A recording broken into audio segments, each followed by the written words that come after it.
आप KFC को तोड़ने का प्लान कर रहे हैं तो सबसे पहले ये वीडियो देख लें, क्योंकि इस वीडियो में मैं आपको ये बताऊंगा कि क्या KFC वाकई इसराइल को सपोर्ट करता है। लेकिन उसको जानने से पहले ये जान लेते हैं कि KFC पाकिस्तान में काम कैसे करता है।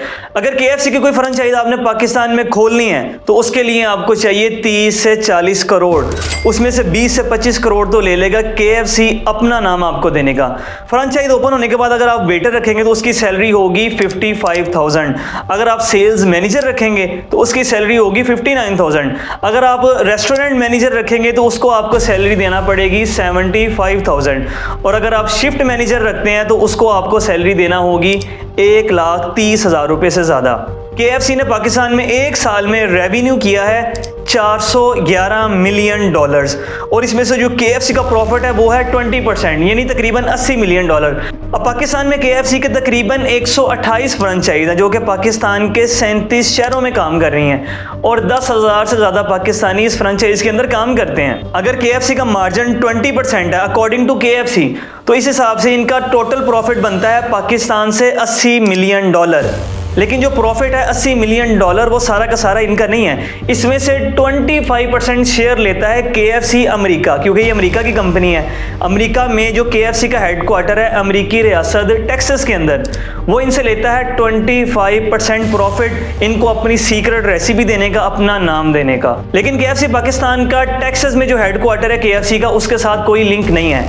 KFC को पाकिस्तान में ऑन करती है एक कंपनी जिसका नाम है क्यूपोला, और KFC के पाकिस्तान के CEO हैं रजा पीर भाई।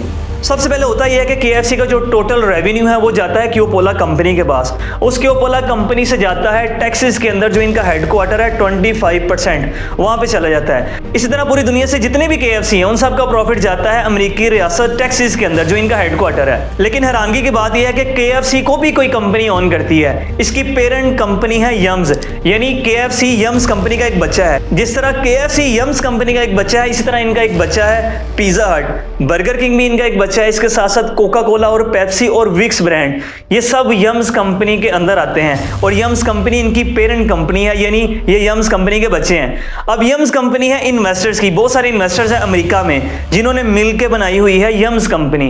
यम्स कंपनी ये करती है कि पूरी दुनिया में जो कंपनियां हैं इनकी, जिनकी ये पेरेंट कंपनी है, उनका प्रॉफिट जब आता है इनके पास, तो करते ये है कि ये पूरी दुनिया में इन्वेस्ट करते हैं। जो पूरी दुनिया में स्टार्टअप्स हैं या किसी भी जगह इन्वेस्टमेंट करनी है वो करती है यम्स कंपनी। इसी तरह यम्स कंपनी ने इन्वेस्ट किया हुआ है इसराइल के अंदर जो स्टार्टअप्स हैं उनके अंदर, जिस तरह वो पूरी दुनिया में इन्वेस्ट करती है, क्योंकि ये कंपनी है इन्वेस्टर्स की, ये प्राइवेट कंपनी है यम्स, इसको इन्वेस्टर मिलकर चलाते हैं, और पूरी दुनिया में जितने भी मशहूर ब्रांड हैं वो इनके अंडर आते हैं, ये उनकी पेरेंट कंपनी है। तो हमें ये समझ आ गया कि KFC ऐसा नहीं करता कि पाकिस्तान से पैसा कमाया और डायरेक्ट इसराइल भेज दिया। वो पाकिस्तान से पहले पैसा कमाता है, यहाँ से जो पाकिस्तान में इसको कंपनी ओन करती है क्यूपोला, उसके पास जाता है, यहाँ से जाता है अमेरिकी रियासत टेक्सास के अंदर, और वहाँ से ये रेवेन्यू जाता है इसकी जो पेरेंट कंपनी है यम्स उनके पास, वहाँ से वो पूरी दुनिया में इन्वेस्ट करते हैं। इसी तरह उन्होंने इन्वेस्ट की हुई है इसराइल में। लेकिन यहाँ पर सोचने वाली बात यह है कि कराची में DHA में या किसी भी जगह पर जो लोग KFC पर अटैक कर रहे हैं या KFC को तोड़ रहे हैं, मीरपुर में तो KFC को आग भी लगा दी है, क्या उससे इसराइल को भी नुकसान हुआ है या यम्स कंपनी को हुआ है? क्योंकि पैसे तो लगे हैं उस पाकिस्तानी के जिसने 30 से 40 करोड़ इन्वेस्ट किया था और दर्जनों लोगों को वो रोजगार दे रहा था। इस तरह KFC को तोड़ने से ना इसराइल को कोई फर्क पड़ा ना यम्स कंपनी को पड़ा,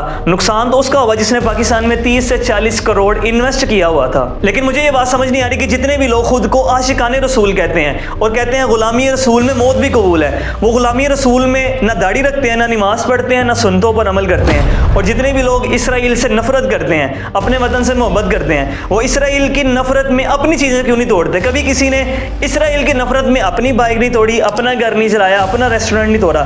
लेकिन जिसने 30-40 करोड़ लगाया और दर्जनों लोगों को रोजगार दे रहा है, उसका रेस्टोरेंट ही क्यों तोड़ते हैं? अगर ऐसी किसी कंपनी को पाकिस्तान में बैन करना चाहिए तो वो हुकूमती सतह पर होना चाहिए, ताकि ऐसी कंपनी पाकिस्तान में ना आए, ना किसी पाकिस्तानी का 30 से 40 करोड़ लगे, ना दर्जनों लोगों का इसके साथ रोजगार अटैच हो, ताकि जब इसको तोड़ा जाए, इसको जलाया जाए तो अपने लोगों का नुकसान हो। अब जिसने KFC को पाकिस्तान में खरीदा हुआ है वो डायरेक्ट तो इसराइल को पैसे नहीं देता, वो पैसे देता है पाकिस्तानी क्यूपोला कंपनी को, और ये क्यूपोला कंपनी देती है अमेरिकी रियासत टेक्सास में, वहां से पैसे जाते हैं उसकी पेरेंट कंपनी यम्स को, और वो इन्वेस्ट करती है पूरी दुनिया में, और उसने इन्वेस्ट भी किया हुआ है इसराइल के अंदर। अगर ऐसी किसी कंपनी को बैन करना ही है तो ऐसी कंपनी को पाकिस्तान में आने ही नहीं चाहिए, ताकि ना वो पाकिस्तान में आए, ना किसी पाकिस्तानी के 30-40 करोड़ लगे, ना लोगों का रोजगार इससे लगे, ना उसको खत्म करने पे लोगों का नुकसान हो।